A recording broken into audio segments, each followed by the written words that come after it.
On passe à l'extrême opposé. Plus de 20 ans après, les frères Wayans reviennent à une saga qu'ils avaient désertée après le deuxième volet, suite à des embrouilles avec les producteurs. Anna Faris et Regina Hall reprennent leur rôle de Cindy et Brenda. Et le film s'amuse à démonter le cinéma d'horreur récent. The Substance, M3GAN et Longleg y passent tous.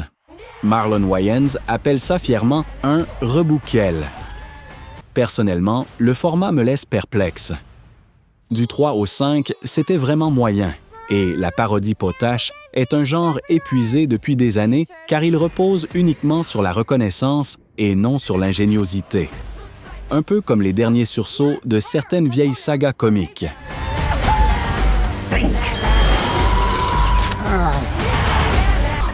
You look like shit. I don't do it out of greed. I don't do it out of anger. Are you afraid of getting hurt? What if I'm the one that does the hurt? Il y a des films qui semblent mis en bouteille pour une nuit de chaleur étouffante, et celui-ci en fait partie. Samara Weaving joue une fille d'une station-service perdue au Texas, qui prend la route avec un arnaqueur culotté. Et leur petite magouille dégénère jusqu'à se transformer en vrai braquage. Kyle Gallner, dans le rôle de ce voyou charmant, est à croquer. Au fond, c'est une énième version de Bonnie et Clyde, et il ne cache même pas la filiation. What's your name? You want to make a bet with me? More criminals. Long live the Empire. We'll take out it. Hey!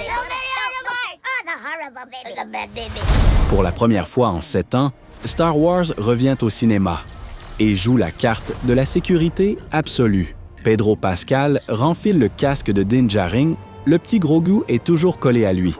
Et Jon Favreau, le créateur de la série, reste aux commandes. Sigourney Weaver incarne une colonelle de la Nouvelle République qui envoie notre duo traquer les vestiges de l'Empire. Et Ludwig Göransson est de retour à la musique. Ça sonne exactement comme la série, mais en 2 fois plus fort. Et c'est là que j'ai un doute. Au fond, c'est juste un énorme épisode très cher balancé sur grand écran, plutôt qu'un film avec sa propre identité. Strap in. George was visited by someone he knew well enough to offer a drink.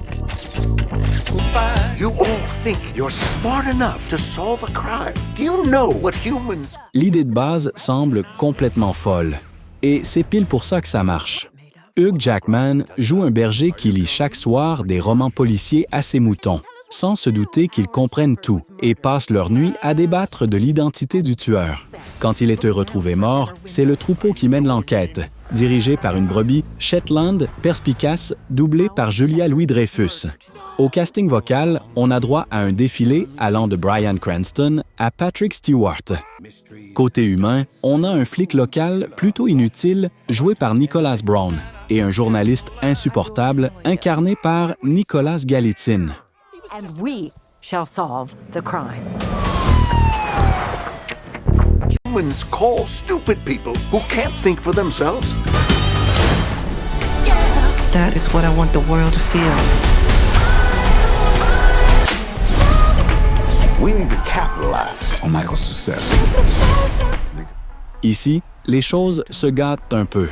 Le biopic sur Michael Jackson est réalisé par Antoine Fuqua, écrit par John Logan, et le roi de la pop est incarné par son propre neveu, Jafar Jackson, avec une ressemblance qui donne parfois la chair de poule.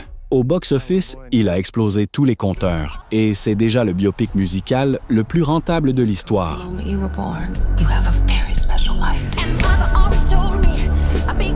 Do you know what I'm after? You want to be the biggest star in the world? Skeletor took my family. I am a devil, but I mean to be a god. Musclor revient sur grand écran pour la 2e fois depuis le film des années 80. Nicolas Galitzine joue le prince Adam, élevé sur Terre et forcé de retourner sur Eternia pour devenir l'homme le plus fort de l'univers. Face à lui, Jared Leto en Skeletor et Idris Elba en maître d'armes. Derrière la caméra, on retrouve Travis Knight, qui vient de l'animation artisanale de Laika et de Bumblebee. La base reste cette gamme de jouets Mattel et la série avec laquelle beaucoup d'entre nous ont grandi, avec ce parfum de nostalgie très ancré dans les muscles et les épées. Les retours sont mitigés et le reproche est souvent le même. Le film se veut tellement décalé et rempli de clins d'œil qu'il en fait trop pour ceux qui cherchaient de la vraie fantasy héroïque. It's Adam, dude. Hey, put your neck away. If we delay, the enemy will be ready and waiting. They'll slaughter every single last one of us. Request of General Eisenhower. Do we have a date yet for the invasion zone? D-Day's in 60. Après tout ce bruit, on a envie de souffler un peu. Et on peut le faire ici. Le film reconstitue les 72 heures précédant le débarquement de Normandie, quand le sort de l'opération dépendait littéralement de la météo. Andrew Scott incarne le météorologue James Stagg, qui se prend la tête avec le général Eisenhower, un Brendan Fraser d'ailleurs excellent, pour savoir s'il faut lancer l'assaut ou attendre. Le réalisateur Anthony Maras mise tout sur la tension de l'attente devant une carte. Et le film est tiré d'une pièce de théâtre de David Haig. They won't like this. We are faced with a succession of 2 aggressive storms. Shall I pick up your dry cleaning as well? Damien, what are you doing in my office? Un casting 5 étoiles gâché dans une idée vieille de 20 ans. Sacha Baron Cohen joue un publicitaire arrogant et coureur de jupons qui se cogne la tête et se réveille dans un monde dirigé par les femmes, où les hommes subissent tout ce qu'elles endurent d'habitude. Face à lui, Rosamund Pike en rivale impitoyable, le tout sous la direction de Théa Sharrock. C'est un remake de la comédie française « Je ne suis pas un homme facile ». Le problème, c'est que la blague du monde à l'envers s'épuise au bout de 20 minutes.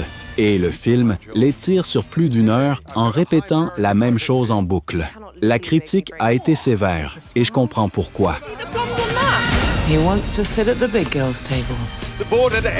Whose fucking cat is this? Are you gonna use the first time we met? Yes. Okay, what about the first date? Yeah, of course. Ce film va scinder la salle en 2 camps. Zendaya et Robert Pattinson forment un couple heureux à 1 semaine de leur mariage, jusqu'à ce qu'une confession inattendue bouleverse leur vie. Sous son emballage romantique, ce n'est pas une comédie douce, mais une comédie très noire signée Christopher Borgli, le réalisateur de Dream Scenario. Tout tourne autour d'un secret qu'ils ont soigneusement caché dans les bandes annonces, donc je ne vais rien spoiler. Je dirais juste que les réactions sont tranchées. Certains hurlent que c'est le meilleur film de l'année. D'autres lui collent un 0 et sortent furieux. Pattinson et Zendaya portent des personnages qui, autrement, donneraient envie de les étrangler. So you are thinking about it. Oh, for fuck's sake, I am thinking about it now. How can you even trust her? You're being incredibly... The vigilante citizen is delivering a brand of justice that... Court, police. See, you think that they've failed. L'un des plus gros scandales de l'année est impossible de passer à côté. Uwe Boll, fidèle à sa réputation, réalise l'histoire d'un Américain en Europe qui décide de faire justice lui-même, un peu à la « Un justicier dans la ville » ou l'inspecteur Harry, avec Armie Hammer dans le rôle principal. Le hic, c'est que le film porte un message ouvertement anti-immigration. Et c'est pour ça, plus que pour sa réalisation, que la critique l'a mise en pièces, le jugeant moralement indéfendable et tout simplement mal fait. Malgré ça, il est devenu un symbole dans les guerres d'Internet.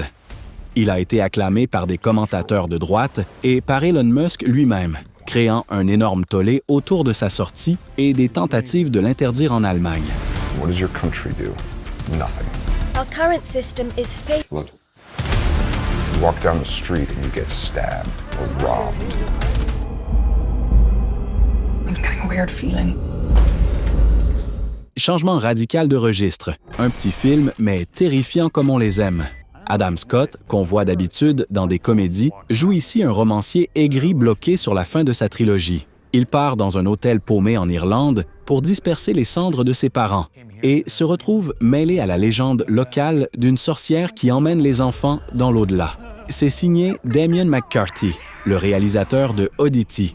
Et il réussit à faire peur, non pas avec des jumpscares bon marché, mais avec de l'ambiance et du folklore. La critique l'a adoré et, vu son faible budget, il a même été très rentable.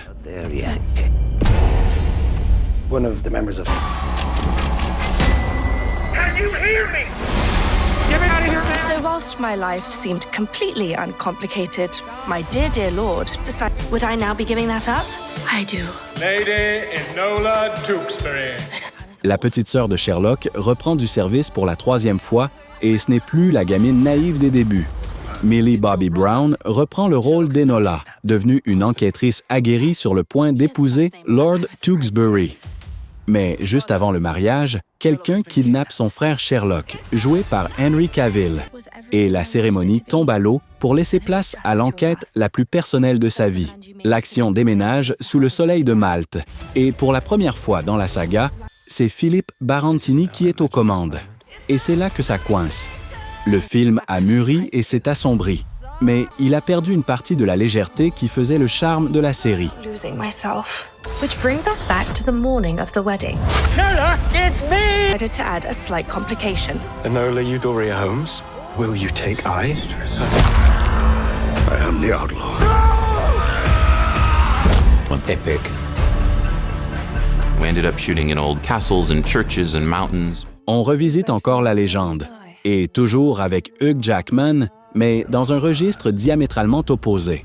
Oubliez le chapeau vert et le noble voleur. Ici, Robin des Bois est un assassin vieillissant, rongé par la culpabilité, caché dans les bois et attendant de payer pour son passé. Gravement blessé, il est recueilli dans un couvent où il est soigné par une prieure sévère, jouée par Jodie Comer. Le réalisateur, Michael Sarnowski, à qui l'on doit Pig, s'empare d'un genre hyper connu pour le retourner complètement. On est plus proche d'un western révisionniste et sombre à la impitoyable que du film d'aventure.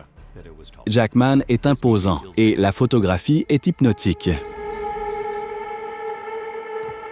It's a curse.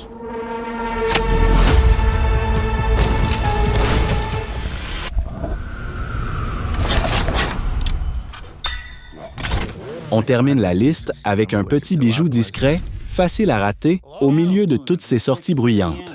Leo Woodall joue un ancien enfant prodige du piano qu'une étrange maladie de l'oreille a éloigné de la scène.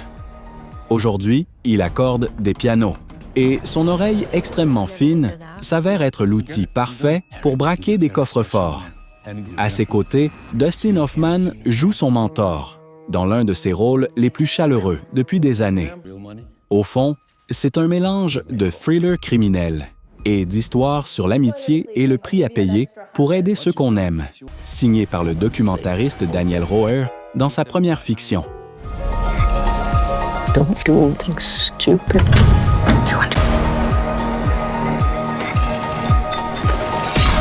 I just feel for mutual repair. What the hell? Go ahead. Je commence avec le film qui m'a presque tiré une larme. Et croyez-moi, je ne pleure pas facilement.